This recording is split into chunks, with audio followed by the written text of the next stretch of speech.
Welcome back.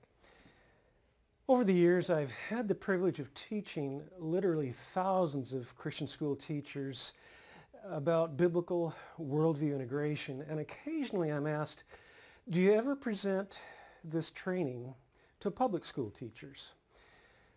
Well, this is a great question, and I can see why people ask it. One of my visions is to put together a course specifically tailored for Christian teachers in state-run schools.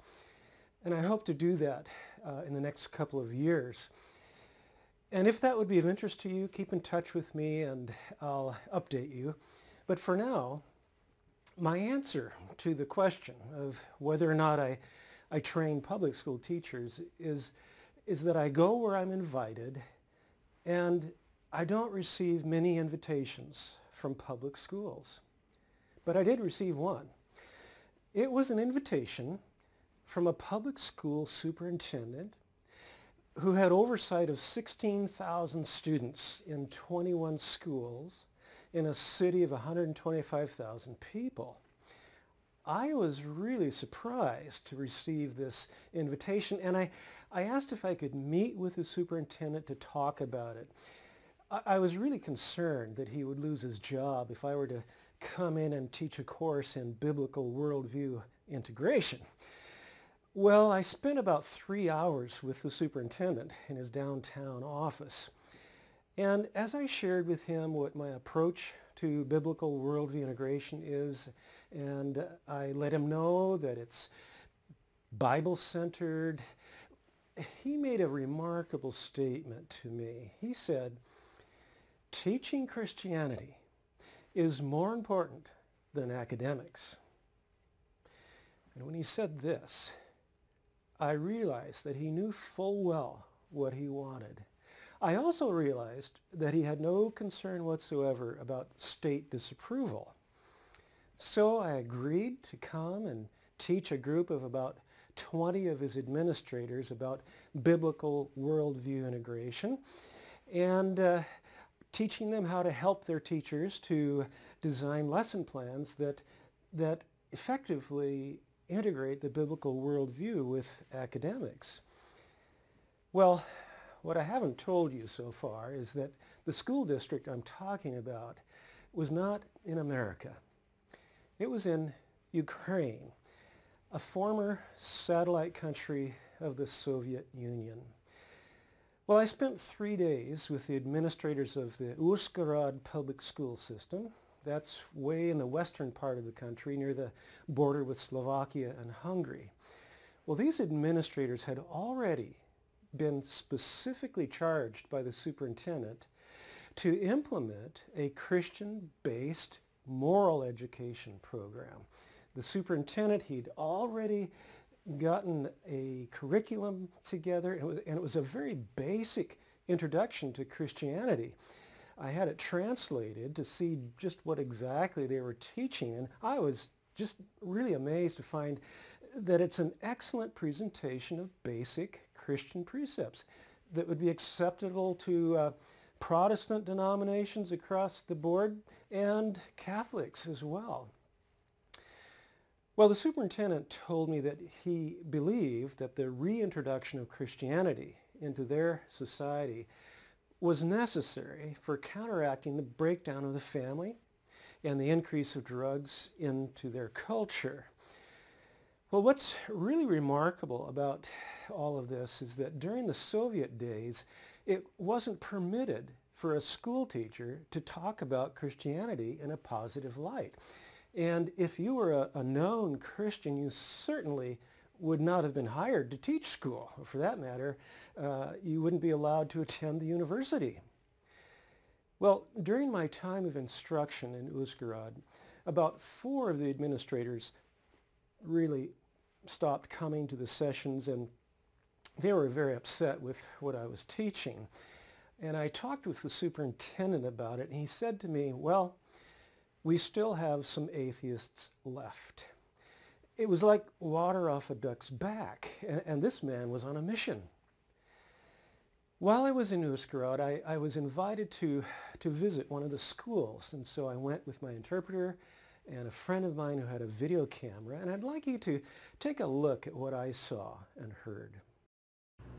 От американська, як сказала вчора жінка, сіла в машину. Така, яка американська. Миссия спорта это и школа, да? School.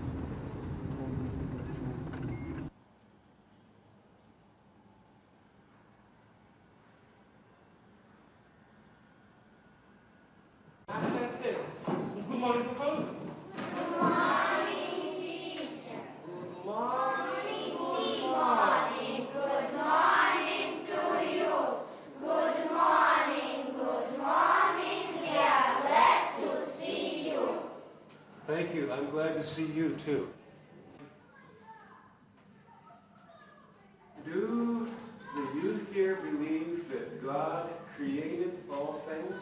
Чи вірить молодь тут, що саме Бог створив усе існуюче? Yes. Do any of the youth believe that human beings were once apes or fish? А чи вірять деякі молоді люди, що люди колись вийшли з мавп або з риб? І пан книжку подарив, світове. You see, І тут є таке питання. it's such a good book about Для чого ми живемо і яке наше місце у світі? And there is a question here, why do we live and what is the place in this world for us? Жити правильно, не порушувати закон, не порушувати To live in the right way, not to violate the laws and the commandments of the Very Lord. good, very good. You please? Also to live, to build family, to believe in God. Is it possible for you to pray at school?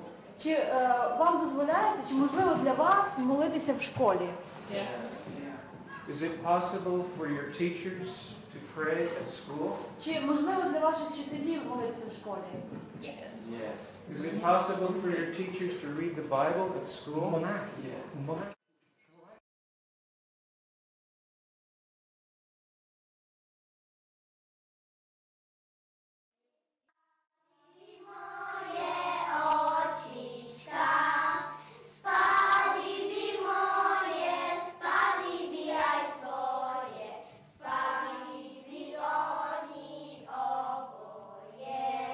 How many of you believe God exists? А хто з вас вірить, що Бог існує? Everybody. How many of you pray to God? А хто з вас молиться до Бога? How many of you pray every day? А хто з вас молиться кожного дня?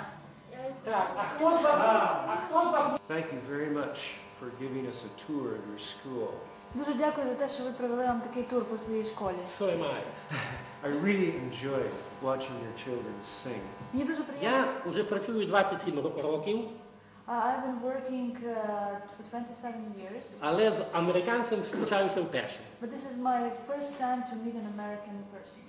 І я за це дуже радий, що доля мені це подарувала. And I'm very glad that life brought such a good experience. Ми дуже раді, We are very glad що наші друзі з that Америки our American friends приїхали came here навчити нас і учнів поважати Бога to teach us and our pupils to respect God, і щоб ми глибше вивчали Біблію. and so that we could learn Bible in a deeper way. Ще раз вам дуже гарно дякую. I want to express my gratitude.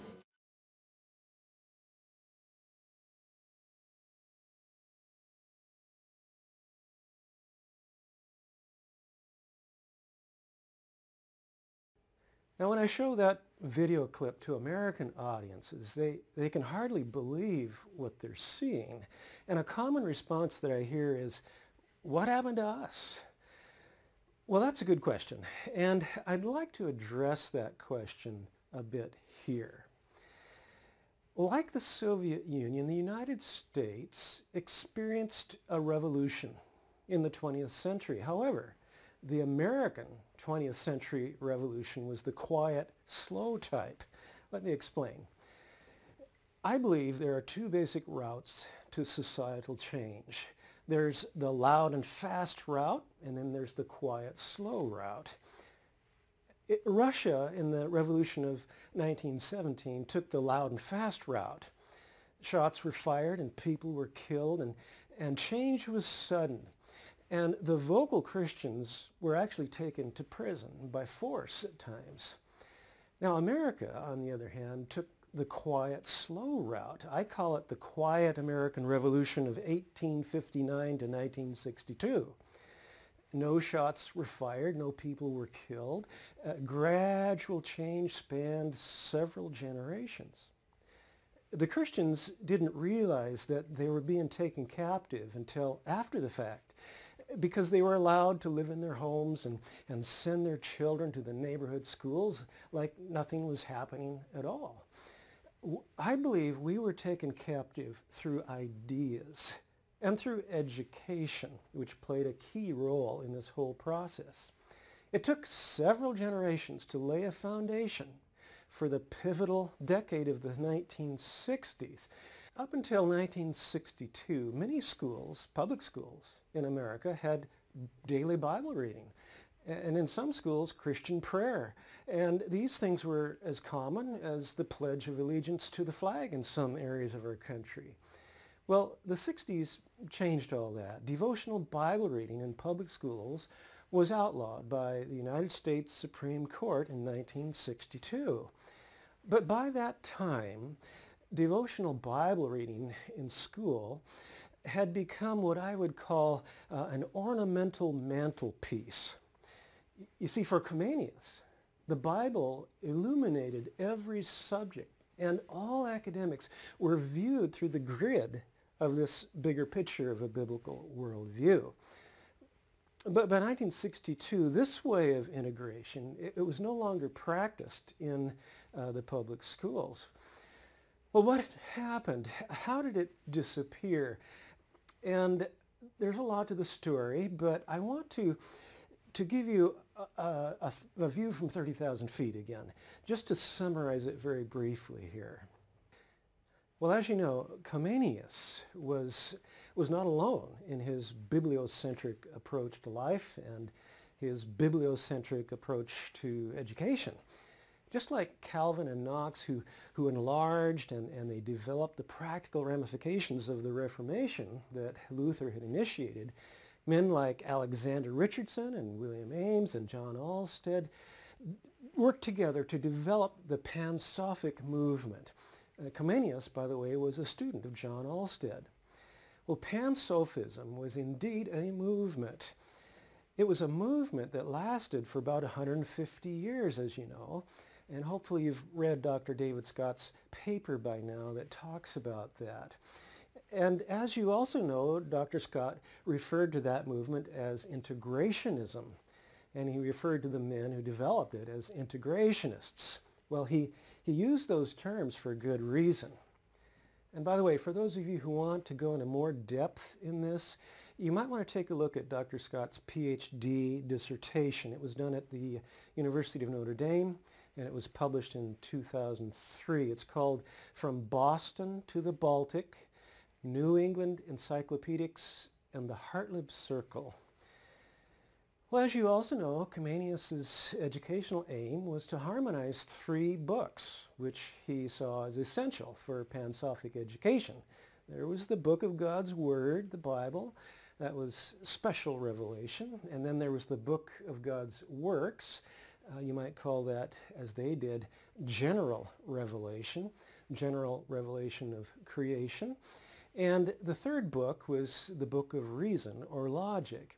Now, these were the 3 essential books that were felt necessary for true learning, according to Comenius.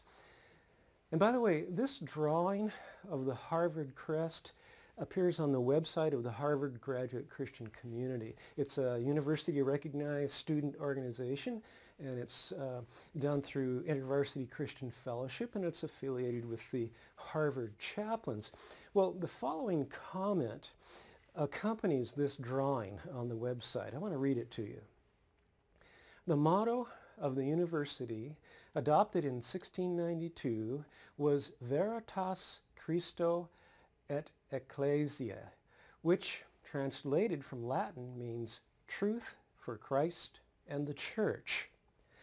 This phrase was embedded on a shield, and can be found on many buildings around campus, including Widener Library, Memorial Church, and various dorms in Harvard Yard. Interestingly, the top two books on the shield are face up while the bottom book is face down.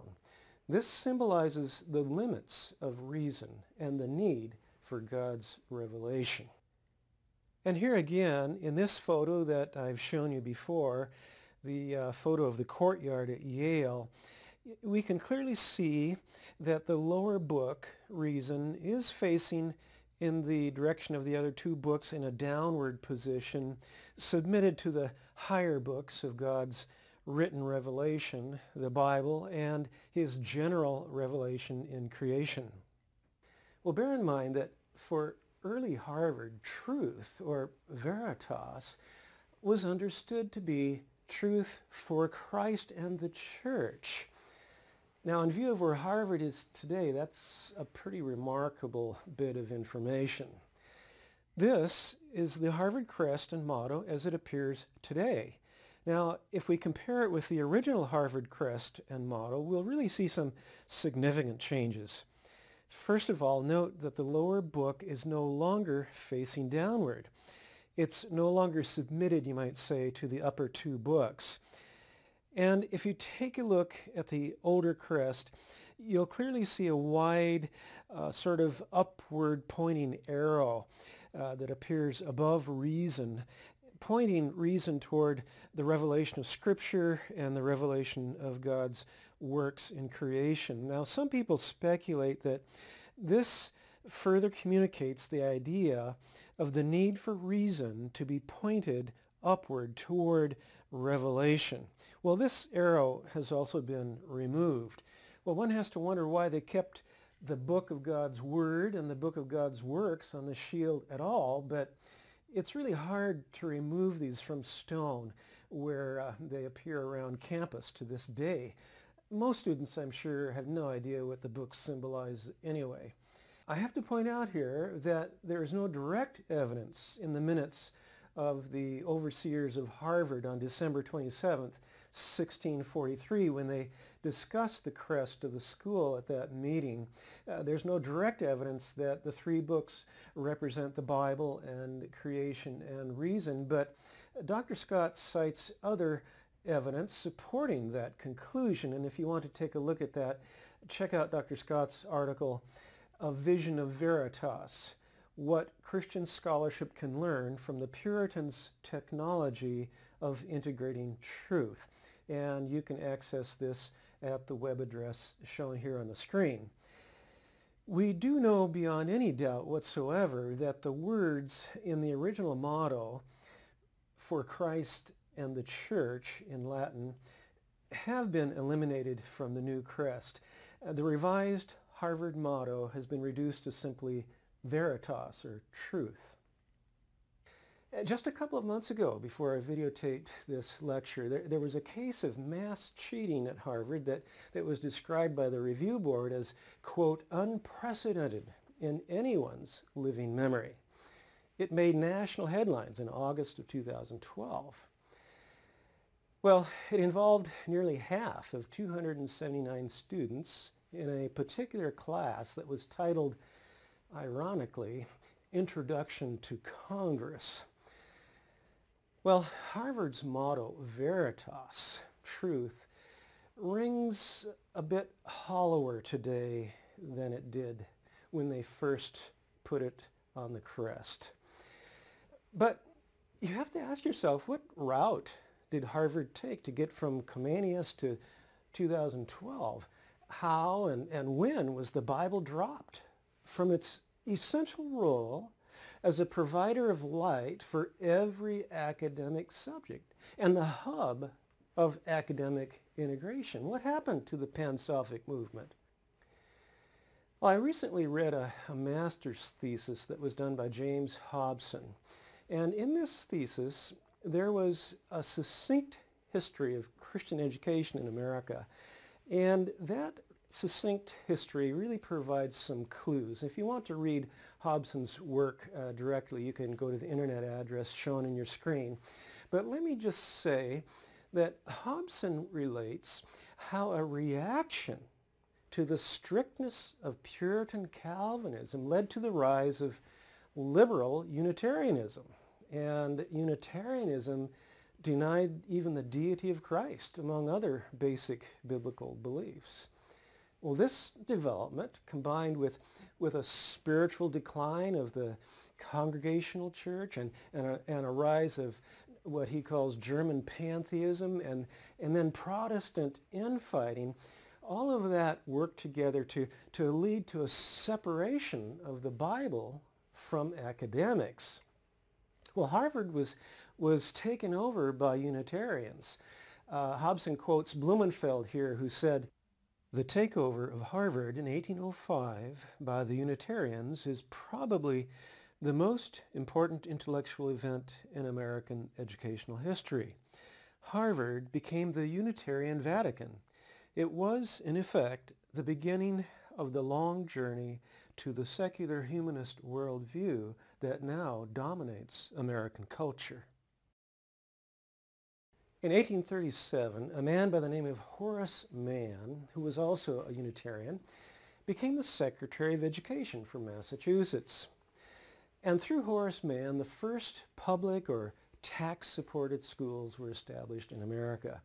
And at that time, Protestants were warring over differences of doctrine that was taught in schools, regrettably, I might add. And Horace Mann's solution was to have the public schools retain Bible reading just for its, quote, moral benefit. Thus, what I call the road to disintegration began.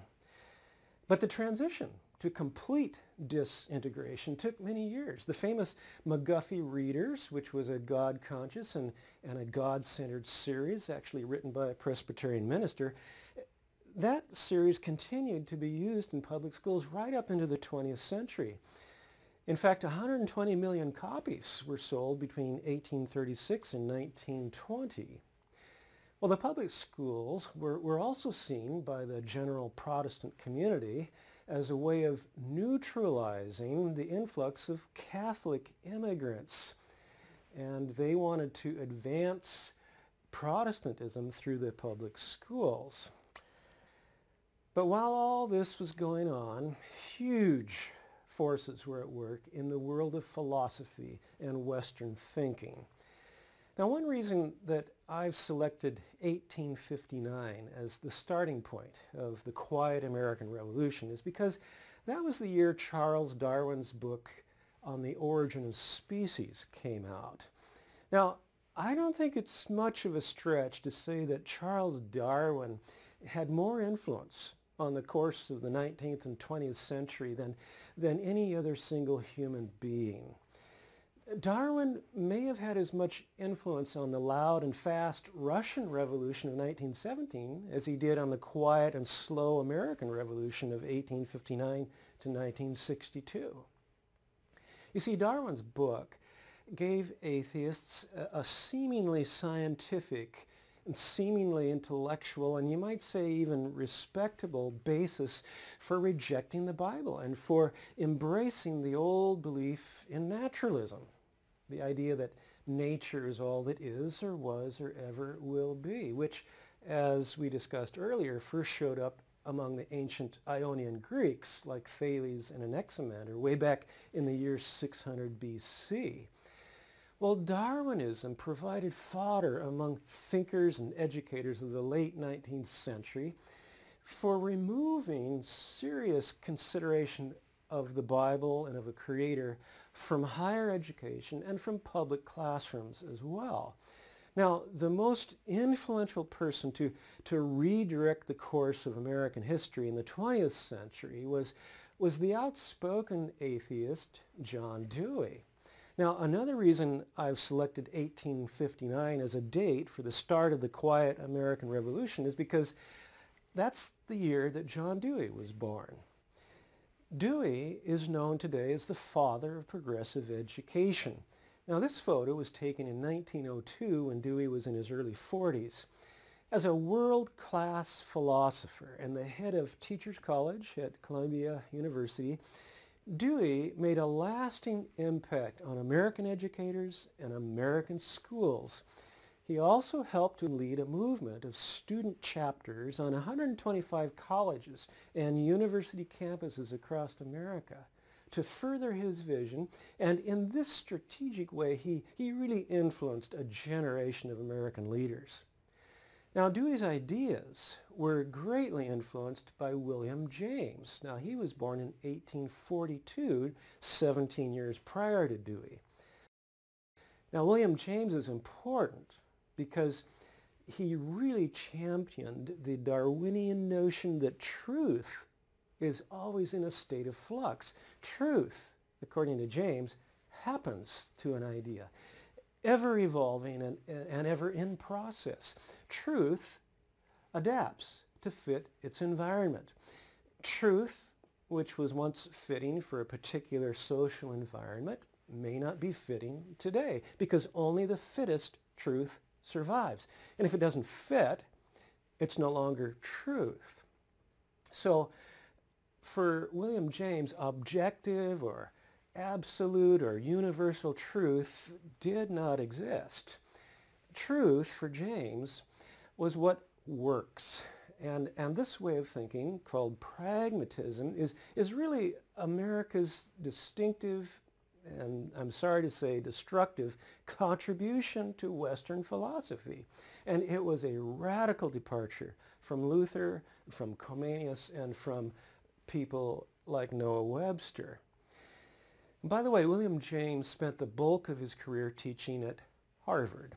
Now, his idea of veritas would not have passed muster with the founders of Harvard, but James really posed no problem for the Unitarians who took over the school in 1805. Well, back to Dewey.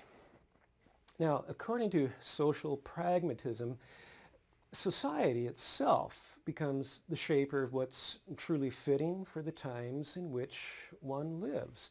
Right and wrong, true, false, good, evil, they're all relative to the current aspirations of the group. And as culture changes, values change. And as values change, cultures change. And so the evolutionary process of progressive truth goes on and on. Well, Dewey sought to merge social pragmatism with American public education. And he helped the process along through progressive education. Now, the public school was the natural place for social formation to take place. What better place for truth to be shaped? You see, change requires a certain suppleness of mind, and young minds lend themselves better to the process. So I would say that what recently happened among the 125 classmates who cheated on the exam at Harvard really began in the 3rd grade. Elementary school, that's where enduring revolutions start. If dualism is the soup du jour in the classroom, Christian holism is not likely to be restored in the culture at large. Back to Dewey. Progressive education resists unchanging dogmas such as those taught by the Bible. In fact, the very word dogma has a negative connotation today. The idea of absolute, unchanging, universal truth is shunned. And people who hold to such outmoded ideas, they're considered narrow-minded. Education for the progressive educator is a process by which a person becomes open-minded, guided by independent human reason, unencumbered by revelation. People clarify their own values. And so the impositions of values by the book, or by people who hold to the book, is considered oppressive. Now, Dewey saw education as a prime mover for social change. And his secularized faith found expression in American elementary and secondary schools. Now, in his book, My Pedagogic Creed, Dewey refers to the teacher as, quote, the prophet of the true God and the usherer of the true kingdom of God, end of quote. Now, in this photo of Dewey, I can assure you that's no Bible he's holding. I'm not a betting man, but if I were, I'd wager he's probably holding a volume of William James' book, Principles of Psychology. Well, it's important to understand Dewey's worldview. He was one of the signers of the first Humanist Manifesto of 1933, that document that was put together by the American Humanist Association that we looked at in an earlier session. And in his writings, Dewey actually refers to his atheistic worldview as a faith. And indeed, it is a faith. It's a non-theistic faith. And Dewey's atheistic faith held that the universe is self-existing and not created. And he also said that the time has passed for belief in theism. And he also said we consider the religious forms and ideas of our fathers no longer adequate. Clearly, Dewey wanted to get beyond people like Comenius. Now, if we think that American public schools are religiously neutral, we really need to think again about this. Read John Dewey. Dewey's faith was openly and overtly atheistic. Again, it was a non-theistic faith, but it was faith nonetheless. And at least Dewey was forthright enough to state that openly. Well, I once showed the clip of my visit to the Ukrainian school to a group of young Christians in their 20s and early 30s. And these were not educators. One of them who saw the clip had a very negative response. And his objection had to do with his belief that public education really should not be a place where students are indoctrinated in any religion, Christian or otherwise. Public education should be neutral. What if public schools were indoctrinating children in Buddhism or animism or the Marxist-Leninism that was taught in the Ukrainian schools during the Soviet years? What if a Christian school wasn't available to some parents or was out of their economic reach and their kids had to attend a public school? And what if that school was indoctrinating their kids in Islam? What would Christian parents say about that? Well, those are good questions. In fact, they're so good, I want to talk with you a bit about them before we move on. What this young man did not see and what many other Christians in America apparently don't recognize yet is that no educational system can possibly be neutral. Let me say that again. It's impossible for public schools to be religiously or ideologically neutral. And that's because education, by its very nature, cannot be neutral. Now, let me explain. As we've discussed before, some worldviews are theistic, some are atheistic, some are pantheistic or pananimistic. One of these three basic worldview types will be the underlying, often unspoken faith of any system of education, particularly one that is national in scope. Now, while the word indoctrination has a very negative connotation to most people, indoctrination cannot be avoided in education, no matter how hard one tries. It's always happening either by design or by default. Stay with me here.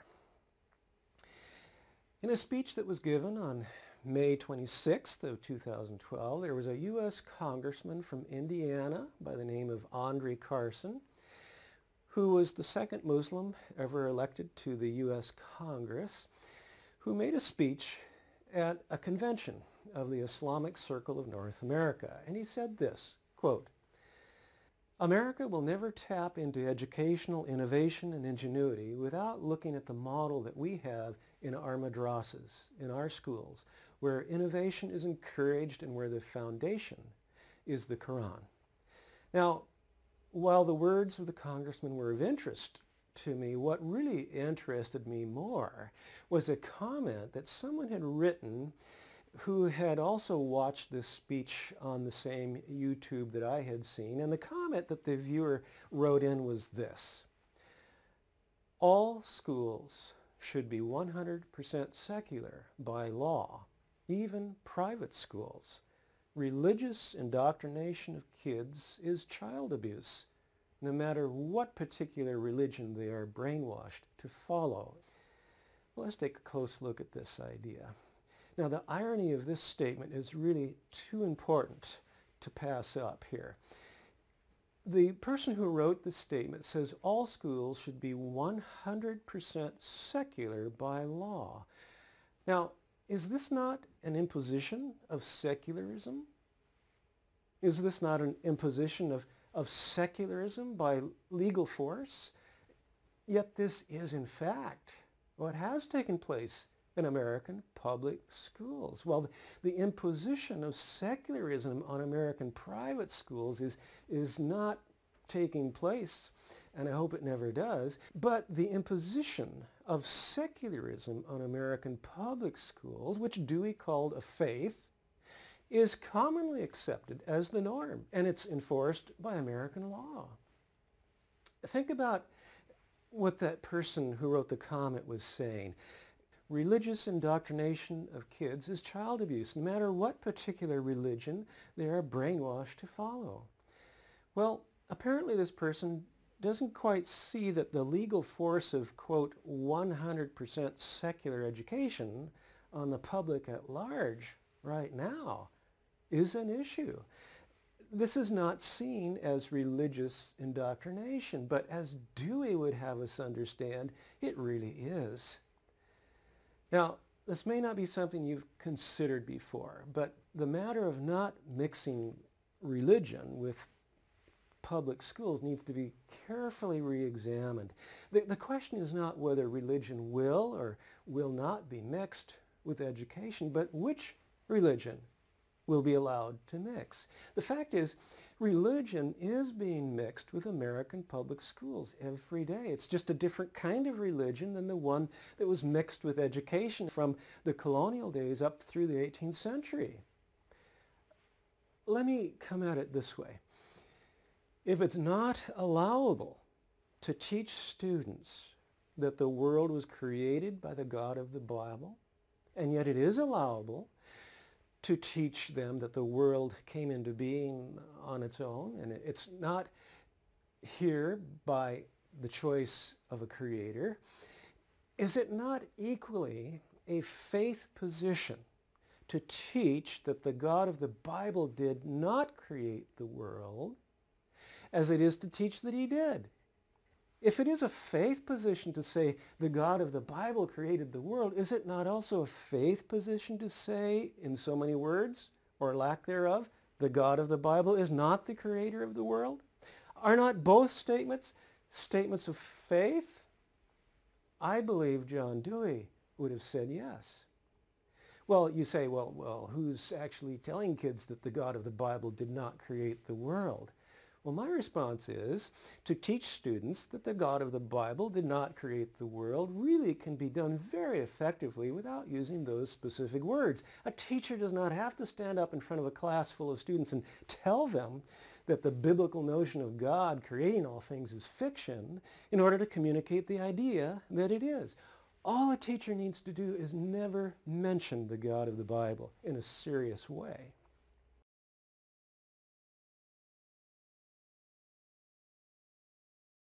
Now, it may not be a huge deal if a classroom teacher doesn't mention the God of the Bible in connection with academics in a serious way over a period of a few days or a week, but what if the God of the Bible is never mentioned in a serious manner in connection with any academics over a period of 12 years or 16?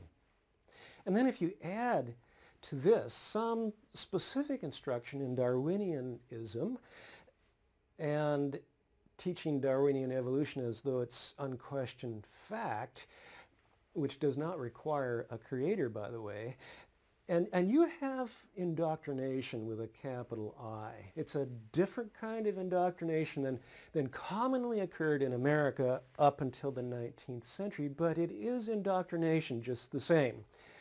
Consider this. If it is not allowable to teach young people that God has spoken to humanity through the Bible, and that his word is a universal standard of moral order for all, and yet it is allowable to teach, in so many words or lack thereof, that the Bible is not humanity's ultimate standard of morality, or that man is the measure of all things, or that truth happens to an idea and evolves. Remember, a teacher doesn't need to use those exact words to effectively communicate the idea, especially over a period of 12 to 16 years. This is indoctrination with a capital I.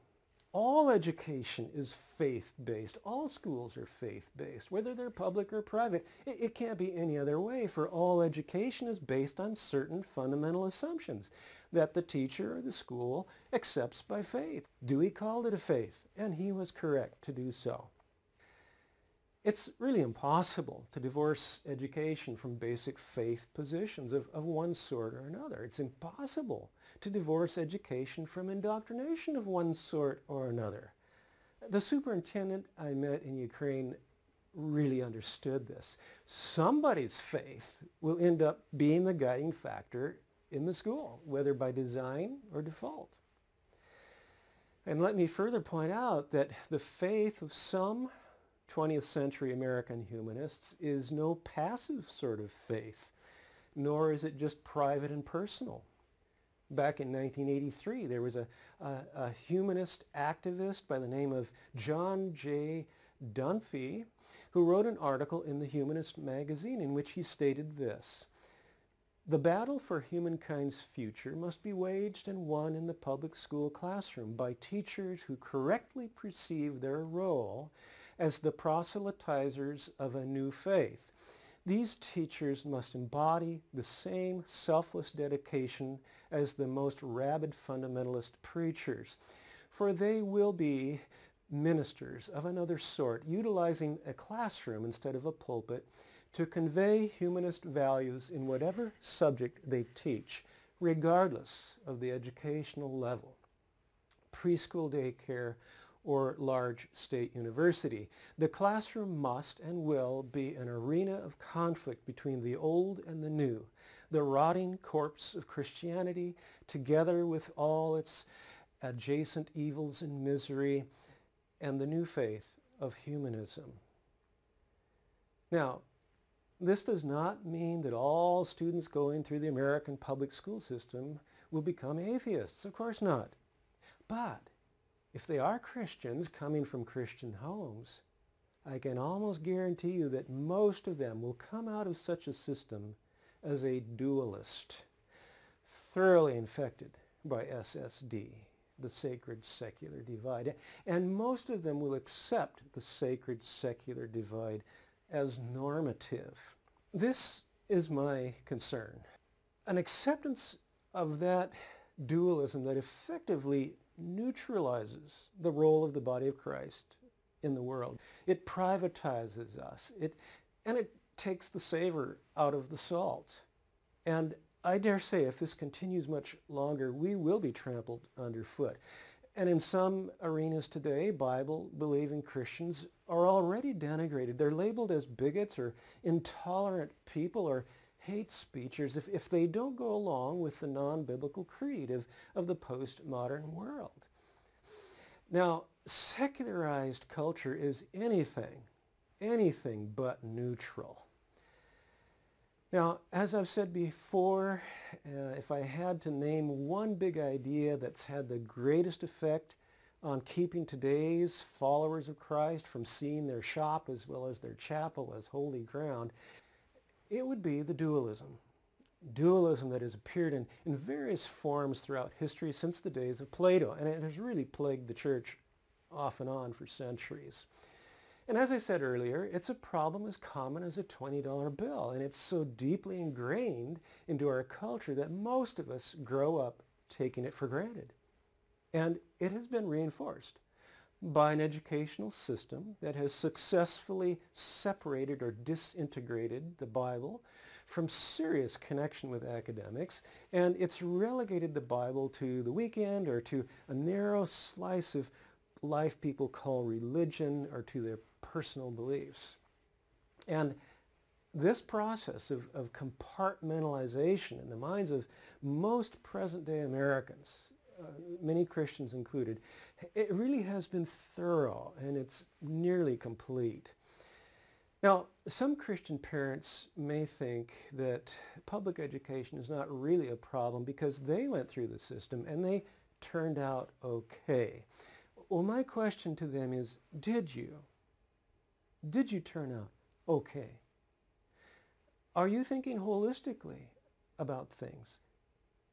In your schooling experience, did you learn to think holistically about math and history and literature?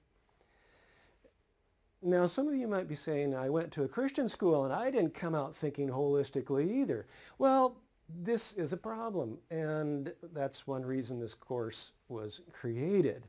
Like an epidemic of measles, dualism really has infected nearly every Western institution to one degree or another, both public or private, including the church, I'm sorry to say.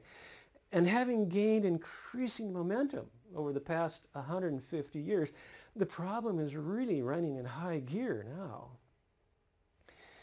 And all this brings up a difficult question I'm sure that some of you have right now is, should public schools be, quote, reclaimed by Christian theists? Well, maybe we could start with Harvard being reclaimed by theists. Now, I do believe in miracles, but it doesn't look like that's going to happen real soon. Now, for what it's worth, I'll give you my thoughts briefly on the matter of reforming public education, because it's a question I'm sure that many of you have in your own mind. But when I make these comments, I want to underscore the fact that I'm in no way speaking for any university that may be making this course available to you via distance learning. These are strictly my personal views. You can take them or leave them, like everything else in this course. Well, I believe that Christians should be involved in the public system as teachers and as administrators, if they can be. And if all the Christian teachers and administrators left the public system, I believe we'd be in a far worse stew than we are right now.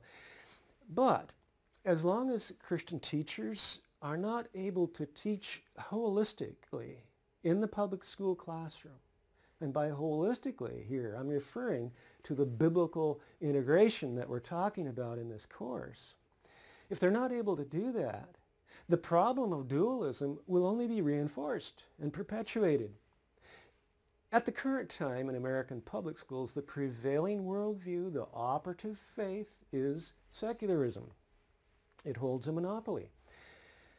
Maybe it will be different 200 years from now, but it's the reigning philosophy of public education right now. In fact, it's the operative philosophy of the public sector in general. That's just the reality of the situation today.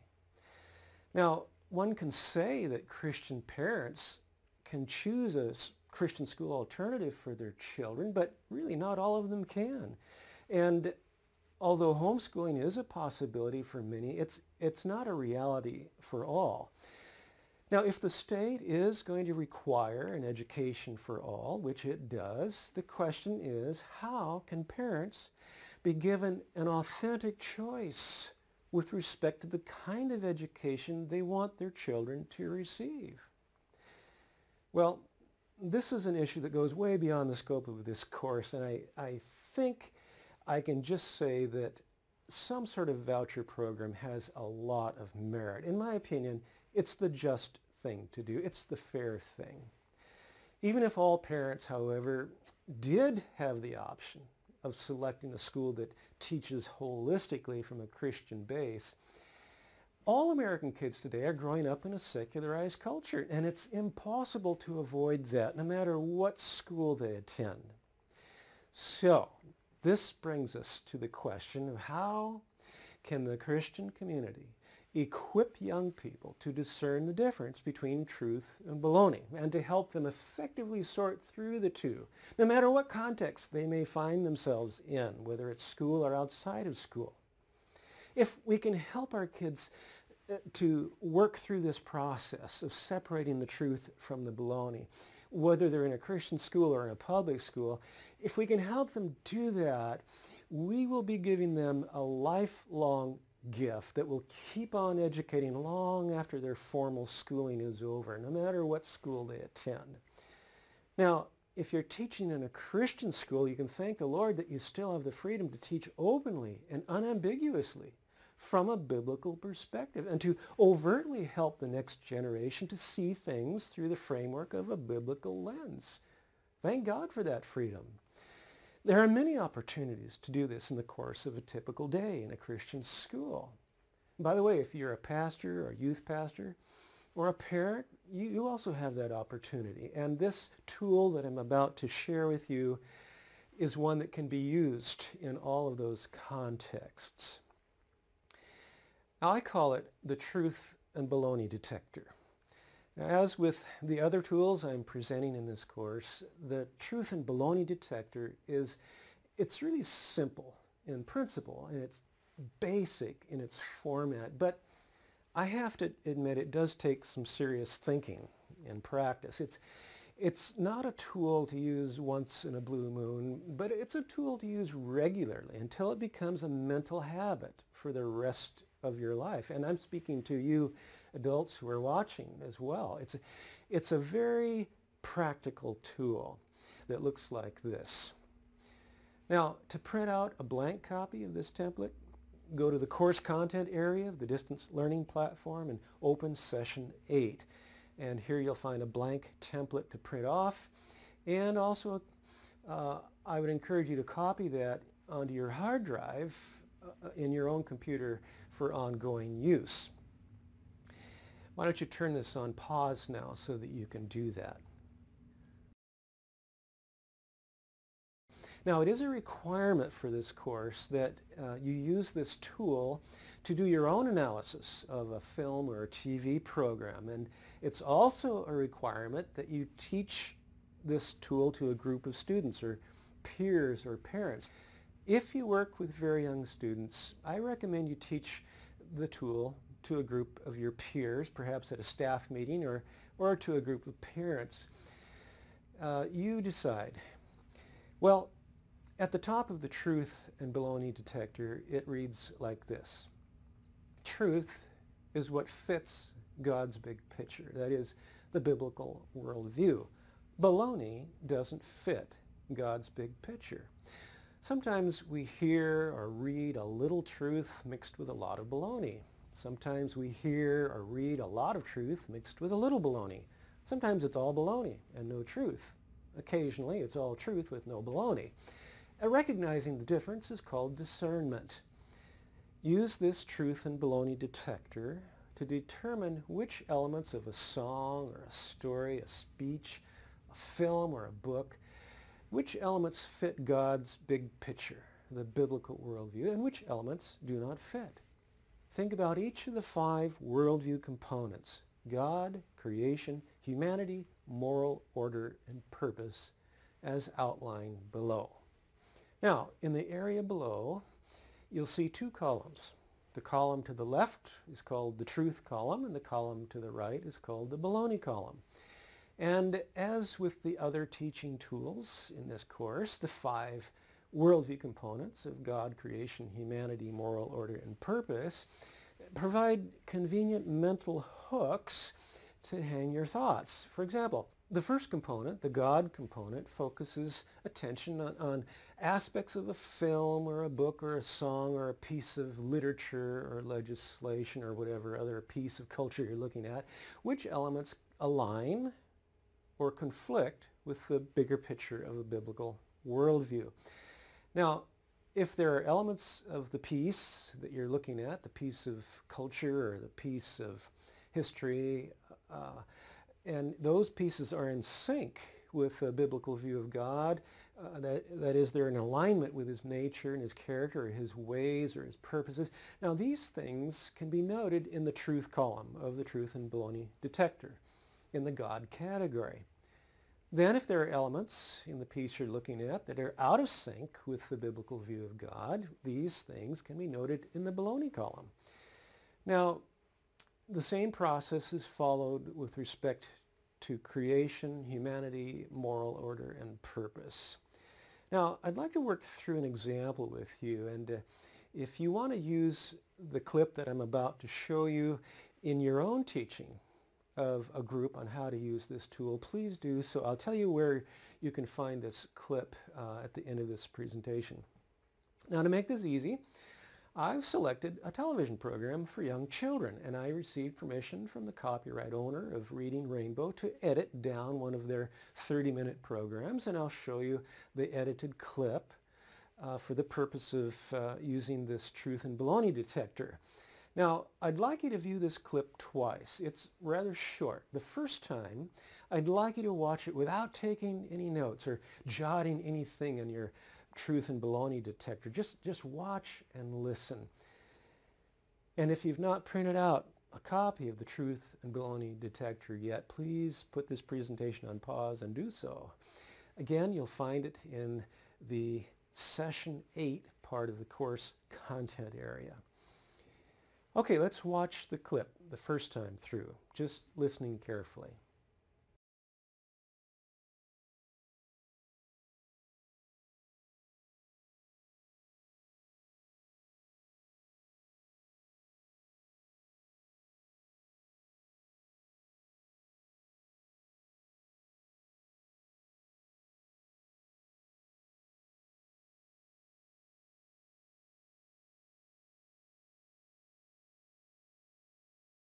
You know, when I look at all of these wonderful things that come from the earth, it makes me want to stop and say thanks. And a lot of people feel the same way. To be a human being is an honor, and we offer thanksgiving for all the gifts of life. Mother Earth, we thank you for giving us everything we need. Thank you, Grandfather Thunder Beings, for bringing rains to help all living things grow. Elder Brother Sun, we send thanks for shining your light. The earth provides everything we need in order to live. The air we breathe, the water we drink, and of course, the food we eat. Now, Mother Nature may grow the food, but it's up to us to get it. We work day to day with the land itself and Mother Nature. And if things go right and Mother Nature is kind to us, at the end of the year, we can reap our reward, which is cranberries. It's true that nature feeds our bodies, but in many ways, it also feeds our souls. And potters, like the Naranjo family, even use the earth itself to create their art. This matter that's extremely silky and soft, it becomes a part of you. You never are disrespectful to the clay in any way. When you begin working and making a pot, it forms itself. And when the pot is ready to close, then it comes together, and when it's finished, it's finished. But it's impossible to try and make a pot be something that it doesn't want to be. Pottery making is our connection to the earth. When you feel close to nature and realize how much we depend on it, you begin to understand just how important it is that we take care of the earth. That's why these New York City kids are adding a little greenery to their scenery. Planting trees so we could save the earth. I think we dug deep enough.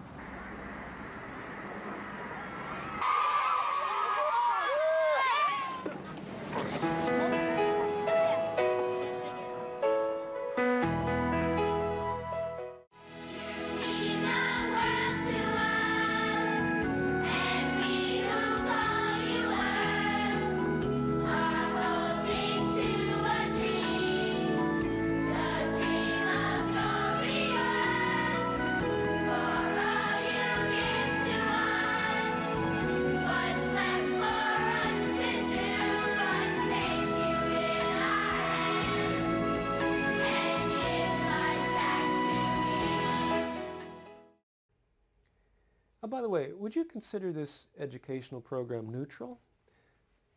Or would you consider it indoctrination? Think about that. Well, now that you've seen it once, I'd like you to watch it a second time. And this time, I'd like you to jot down as many examples of truth or baloney as you can possibly record in the time that you have.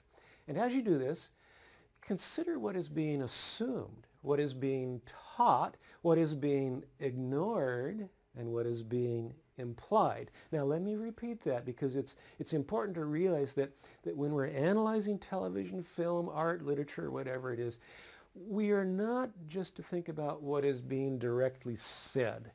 We are also to be thinking about what is being not said. Think about what's being stated, but also think about what's being assumed, what's being ignored, or what's being implied. And remember to look for things that are in harmony with the biblical worldview and look for things that are in conflict with it. Here we go. You know, when I look at all of these wonderful things that come from the earth, it makes me want to stop and say thanks. And a lot of people feel the same way. To be a human being is an honor, and we offer thanksgiving for all the gifts of life. Mother Earth, we thank you for giving us everything we need. Thank you, Grandfather Thunder Beings, for bringing rains to help all living things grow. Elder Brother Sun, we send thanks for shining your light. The earth provides everything we need in order to live. The air we breathe, the water we drink, and of course, the food we eat. Now, Mother Nature may grow the food, but it's up to us to get it. We work day to day with the land itself and Mother Nature. And if things go right and Mother Nature is kind to us, at the end of the year, we can reap our reward, which is cranberries. It's true that nature feeds our bodies, but in many ways, it also feeds our souls. And potters, like the Naranjo family, even use the earth itself to create their art. This matter that's extremely silky and soft, it becomes a part of you. You never are disrespectful to the clay in any way. When you begin working and making a pot, it forms itself. And when the pot is ready to close, then it comes together, and when it's finished, it's finished. But it's impossible to try and make a pot be something that it doesn't want to be. Pottery making is our connection to the earth. When you feel close to nature and realize how much we depend on it, you begin to understand just how important it is that we take care of the earth. That's why these New York City kids are adding a little greenery to their scenery. Planting trees so we could save the earth. I think we dug deep enough.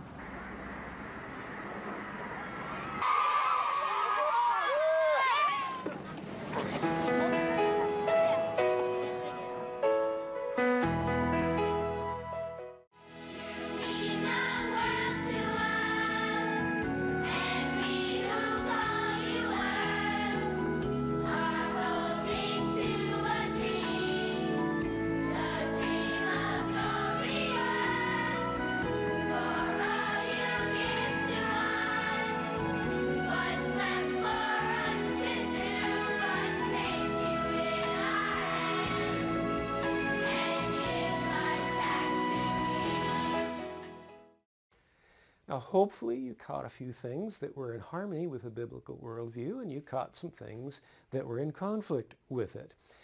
Now, I'd like to walk you through a completed truth and baloney detector that was done by someone who used it in connection with this episode of Reading Rainbow. Now, this may not be exactly what you came up with. It probably won't be, but it will provide a sample for you and a model. Now, you don't need to write down everything that I'm telling you in this sample. Just listen to the comments I'm making. And then after you get through watching this lecture, if you want to use this example as part of your teaching of others, you can go to session 8 in the course content area and print out as many copies of this sample as you like. Now, first of all, with respect to truth regarding God in this episode, there wasn't much. In fact, the person who filled out this particular form didn't see any reference to God that was in sync with the biblical concept of God. This God didn't even get honorable mention. So this person simply wrote in the top of the truth column, I hear nothing in the Reading Rainbow episode that says anything about the God of the Bible. It totally ignores the real creator. Now in the God area of the baloney column, this person wrote this. This TV program teaches that the earth, capital E, itself is the provider of all things, and that earth is a good and fitting object to thank. This is idolatry, worshiping a false god. It reminds me of Romans 1, where Paul talks about those who worship the creature rather than the creator. Now in the creation area of the truth column, this person wrote this. It is true that plants and animals are beautiful, valuable things worthy of our care. Well, it certainly came through this episode of Reading Rainbow loud and clear. It really did present a very high view of plants and a very high view of farming and the cultivation of plants. And there's no doubt about that. This really is in sync with the biblical view of creation. But in the baloney column, with respect to creation, this person wrote the following. This program teaches that nature, capital N, is the giver of good gifts such as crops, and nature is the provider of the air we breathe and the food we eat. This lifts nature above God and replaces God with nature. The scene about forming a clay pot teaches animism, that nature has a spirit or a mind of its own. The idea of giving back to the earth assumes that we owe something to Mother Earth. Well, notice how this person is using quotes and referring back to specifics in the TV program to support the analysis and to justify the designation of these elements as baloney. Now in the humanity area of the truth column, this person wrote, we have an amazing ability to manage plants, animals, and the things of the material world, such as clay. It is a privilege and a responsibility to manage these things well. Very true. But in the humanity area of the baloney column, this person wrote this. This program implies that people ought to take directives from nature, capital N, and that humans are subject to nature. This contradicts God's first commission to humans to rule over his creation. This program teaches that we should serve Mother Earth instead of Father God. Now in the moral order area of the truth column, this person wrote, it is good, proper, and right for people to give thanks. People should not be wasteful or harmful to the environment, but take care of it. This is part of the role that God gave humans when he first created us to govern over or steward all the earth. However, in the moral order area of the baloney column, this person wrote the following. This TV program condones thanking Mother Earth. It implies that what is good for nature is right for human beings. This elevates nature above God and humans.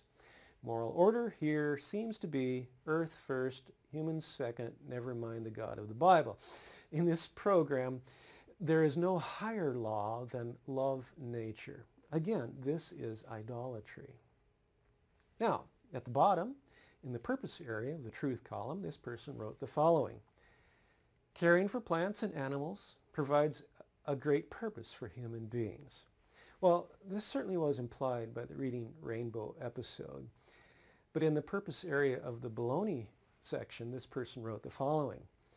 In this TV program, there is a calling to save the earth and to serve nature. This is a purpose that is totally earth-centered, with no mention of accountability to the God of the Bible or serving him through the way we manage plants, animals, and clay, etc. Well, this is just one person's analysis of what the Reading Rainbow episode communicated, either directly or by implication. And again, it may not be exactly what you wrote, but you get the basic idea. Now comes the fun part. You get to go out and watch a film or a television program of your own choosing and fill out the truth and baloney detector and send it to me. And it would be most helpful if you'd fill it out on your computer so you can email it to me as a Word document. Now, use the blank document that's found in session 8 of the course content and copy this blank form into your computer hard drive, and then from there make a copy that you can save with whatever name you want to give it and then forward to me. Now, this tool can be used in a wide variety of contexts. For example, analyzing literature or analyzing current issues, and all the way between. It can be used to analyze a piece of art. It can be used to analyze an event in history or to critique any human behavior. It can also be used by church youth pastors too. In fact, I urge you, if you are a youth pastor, to use this tool. In fact, this whole course would be good for youth pastors. Now, because Christian education isn't just something that happens in formal schools, I hope that parents will also use this tool as well at home. And if you're a teacher and it's unlikely that your parents will take this course, then I challenge and urge you to teach them yourself. I hope that you will train your students to use this tool outside the school context too. Now, speaking of outside the school context, in the next session, I'll be sharing a tool that moves us out of the arena of academics into the arena of life beyond the four walls of the classroom. Now, it's a tool that you will find helpful too for making connections between the bigger picture of a biblical worldview and the daily challenges of your own work as a teacher. I call this tool the Biblical Worldview Finder. It's a tool that you'll be able to give to your students to help them resolve conflicts on the playground or interpersonal issues at the high school level. It's certainly a tool your students can take with them to use for the rest of their lives in the context of whatever they do. And this too is a part of holistic Christian education, because holistic education is education for the whole life and every aspect of it. It's not just limited to academics. Well, I'll see you in the next session.